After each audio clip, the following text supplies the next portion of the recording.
Assalamualaikum warahmatullahi wabarakatuh.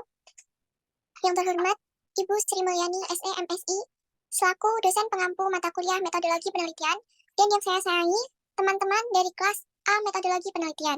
Sebelumnya, izinkanlah saya untuk memperkenalkan diri. Perkenalkan, nama saya Vina Firliana Novitasari dengan NIM 2020 12159.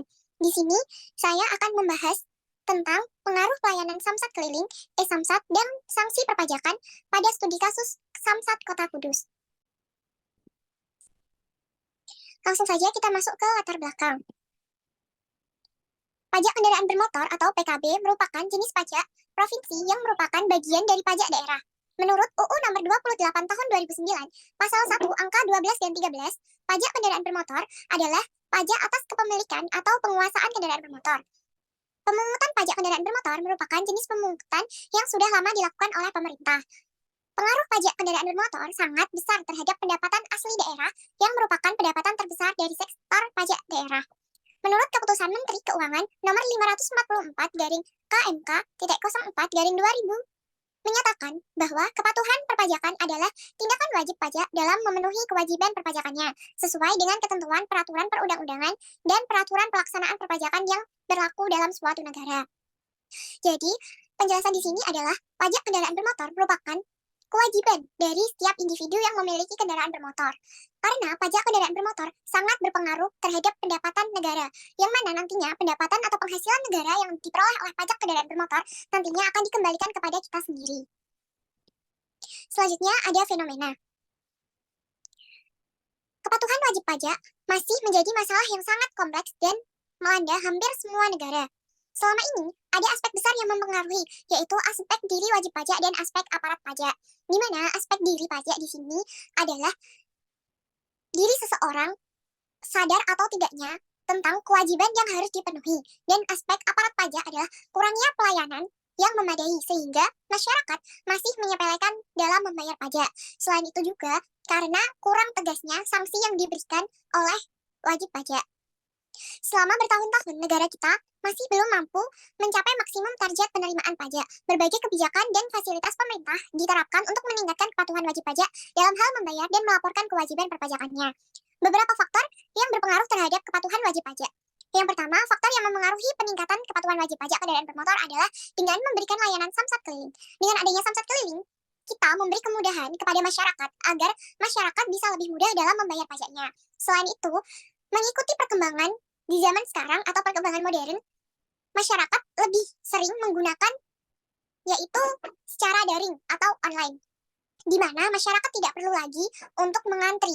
Jadi pembayaran bisa dilakukan di mana saja dan kapan saja. Selanjutnya ada sanksi perpajakan, di mana sanksi perpajakan berpengaruh penting terhadap peningkatan kepatuhan wajib pajak. Apabila sanksi yang diberikan tegas, maka masyarakat tidak akan melanggar kepatuhan wajib pajak.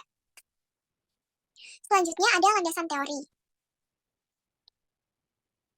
Dalam landasan teori, saya memilih teori atribusi, di mana teori atribusi adalah menyuguhkan sebuah kerangka kerja untuk memahami bagaimana setiap individu menafsirkan perilaku mereka sendiri dan perilaku orang lain. Teori atribusi menekankan pada bagaimana individu menafsirkan berbagai kejadian dan bagaimana hal ini berkaitan dengan pemikiran dan perilaku mereka. Teori atribusi pertama kali dikemukakan oleh Heider pada tahun 1958 dan dikembangkan lebih lanjut oleh Edward Jones dan Kate Davis pada tahun 1965. Dan juga dikembangkan oleh Harold Cayley pada tahun 1967 dan 1972 dan Bernard Wiener pada tahun 1974. Atribusi sendiri merupakan salah satu proses pembentukan pesan. Atribusi mengacu pada bagaimana orang menjelaskan penyebab perilaku orang lain atau dirinya sendiri. Teori atribusi adalah teori yang membahas tentang penyebab perilaku seseorang atau diri kita sendiri, yang mana nantinya akan membentuk suatu kesan. Kesan yang terbentuk menyimpulkan faktor-faktor yang memengaruhi perilaku orang lain. Mengapa di sini saya mengambil teori atribusi? Karena teori atribusi sangat relevan dengan judul yang saya ambil. Selanjutnya ada populasi dan sampel. Populasi. Populasi dalam penelitian ini adalah seluruh wajib pajak yang membayar pajak pada Samsat Kota Kudus. Sampel. Penelitian menggunakan metode penarikan sampel menggunakan rumus Slovin sehingga diperoleh sebanyak 100 responden dan teknik penentuan sampel menggunakan random sampling atau pengambilan sampel acak dengan cara sederhana melalui pengundian atau pendekatan bilangan acak. Di mana metode random sampling Artinya, pengambilan sampel di mana semua individu dalam populasi baik secara sendiri-sendiri atau kelompok diberi kesempatan yang sama untuk dipilih sebagai anggota sampel. Selanjutnya ada uji T dan uji F. Pengujian hipotesis secara parsial atau uji T. Uji statistik digunakan untuk menunjukkan seberapa jauh pengaruh suatu variabel bebas secara individual dalam menerangkan variasi variabel terikat, yaitu diungkapkan oleh Santoso pada tahun 2019. Uji T digunakan untuk menguji signifikasi konstan dan setiap variabel independen, di mana variabel independen atau biasa disebut dengan variabel bebas di sini merupakan variabel X. Dalam hal ini, hipotesis dipakai bila ada HO sama dengan koefisien regresi tidak signifikan dan HA sama dengan koefisien regresi signifikan, di mana dengan nilai signifikan dari hal yang dihitung kita membandingkan penetapan kriteria untuk uji T. Kriteria uji T yang digunakan penulis adalah apakah nilai signifikannya lebih kecil dari 1. Pada hipotesis ini, nilainya adalah 0,05. Hal ini berarti bahwa variabel independen memiliki pengaruh yang signifikan secara parsial terhadap variabel dependent. Ada pengujian hipotesis secara simultan atau uji F. Uji F pada dasarnya menunjukkan apakah semua variabel bebas yang dimasukkan dalam model mempunyai pengaruh secara bersama-sama terhadap variabel terikat. Diungkap oleh Ghazali pada tahun 2018. Uji F dilakukan untuk menguji lebih dari 2 sampel. Karena di sini, peneliti menggunakan 3 sampel.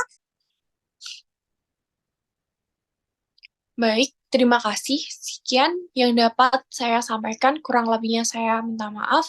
Wabillahi taufiq wal hidayah. Wassalamualaikum warahmatullahi wabarakatuh.